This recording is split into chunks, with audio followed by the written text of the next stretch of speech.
A lot of people like myself believe Jesus Christ was a black man, unlike what is portrayed, right?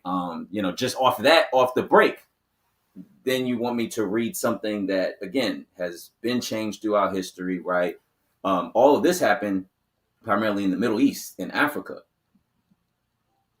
But you got, Bibles being printed here in America. Like, I want the truth from, that's where it happened. That's where the truth is, right? To me, however you feel is how you feel. I've been to church, right? I've heard, pastors, and for me, it was very theatrical, right? It just seemed like they were giving their word, not so much God's word, right? So I try to connect directly with God, period. And I talk and pray to God every day, right? I talk to him, right? I'm a person that, I talk to myself sometimes, but I'm in that regard, I'm talking to God and asking him what's going on with me, help me, thank you for this, thank you for that.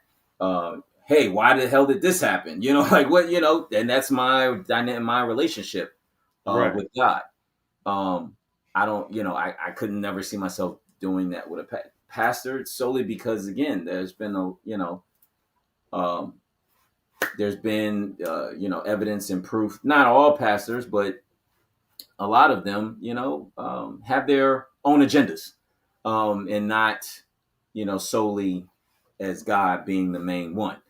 And I'll leave that at that, right? And so, it's a double edged. So, for him to just say read the Bible again, like, oh, he was, asking a very sincere question. Like, you can tell he felt what he was saying, right? Like, like, I struggle with this. And that's a lot of young black men, especially even black men like myself who are getting older, right? That is a struggle with that. I have my guy, Chief, right, who was, on the podcast with me before, right? Like, we still communicate. He's got his family now. And, he was trying to get me connected more so with the teachings, right? And he said, look, same thing, right? He'll use it as a tool to dissect certain things, right? To hear the word and but he understands too that it's been changed. It's been this, it's been that, so he uses it in a different way, more so, like I said, a tool to connect with God, because even though the books, not everything's been changed, right? There's a lot of things that still came directly from that time, and I can understand that. I'm not naive to that. But it's, that's a tough conversation, the spiritual, the religion, right? Like, I definitely would say connect with your spirit, because we all know, right? Like, as somebody like a KRS-One has pointed out, our body is just it's the spirit, right? That's why you get deja vu. That's why we talk about these kids. Oh, you've been here before, because at 1 month old, they dapping you up, or blah, blah, blah, whatever, right? Or they walk in at 5 months. The spirit is is what gets passed on through, the body's just, that's why, if you bury it, it dies, so just connect with your spirit, I would say, more so than, and you could be religious. I'm not saying, believe what you believe, but at the end of the day, it's about your spirit and your connection with God, period. That's what I was, because I mean, what happens if, there's no more pastors tomorrow? Everybody, what, you gonna freak out, and now what, you gonna have excuse not to have a connection with God? You know what I mean? So okay, let's go to the next segment, which is WWID. What would I do in this situation? So I brought this conversation up because I knew how you felt. That's why I did that. Super producer. Now, here's the thing. Now, again, like I said, I know everybody don't believe, and as somebody who grew up,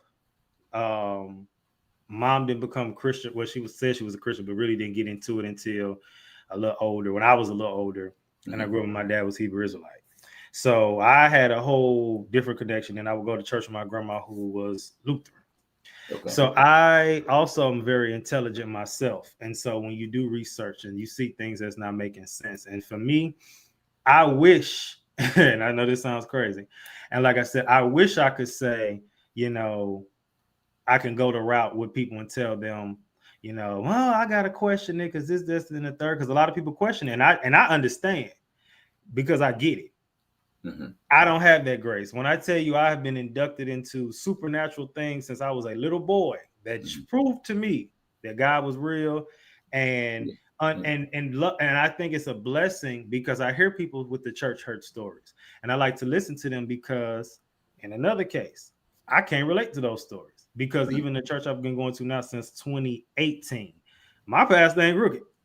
Now I didn't see the crooked pastors. I Right. didn't been to some of them churches, especially in Houston. I'm like, and I feel bad. And see, I look at it differently because my soul yearns for, or not yearns, but I feel bad for the people like the NLE Choppers, and a Mm-hmm. lot of he is the representation of most young black men in spirituality right now who don't Yeah. have a representation.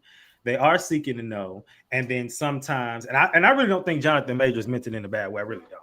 No, That I don't think he meant it he, malicious. No. but sometimes they say hear things, and it's like you just dismissed it because Mm-hmm. unfortunately, taking even spirituality out of it, a lot of that generation is just dismissive. They believe in, both my parents are 61, so they come from that generation of you just do what mom and daddy say, and that's it.